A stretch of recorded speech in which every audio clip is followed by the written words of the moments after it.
Hi, my name is Azura, and we will be learning today about the Pythagorean theorem identities. So throughout this whole video, I'll be teaching you how to relate trig functions to the Pythagorean theorem. And before we begin, I want to refresh your memory on a few key words in order for you to understand the process.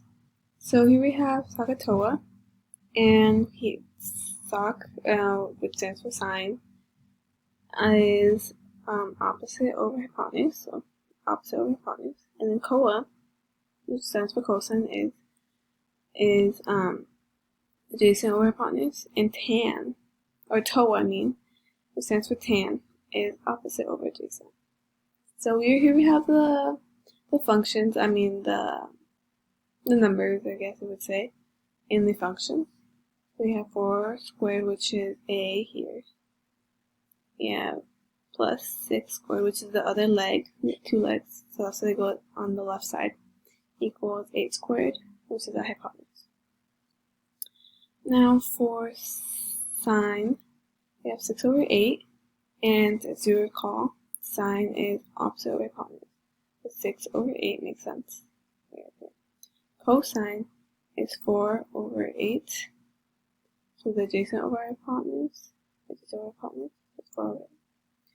As we go back, we have sine theta squared equals 6 squared over 8.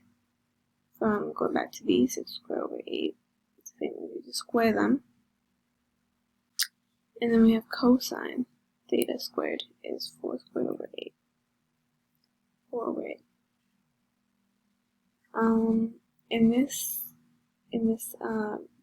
function, we have sin squared pi plus cosine squared pi equals 6 squared over 8 squared plus 4 squared over 8 squared, which in total, as the denominators add up, we have the 8 squared at the bottom, and we have 6 squared plus 4 squared at the top as a numerator. And as you simplify them, you will get 13 over 16 for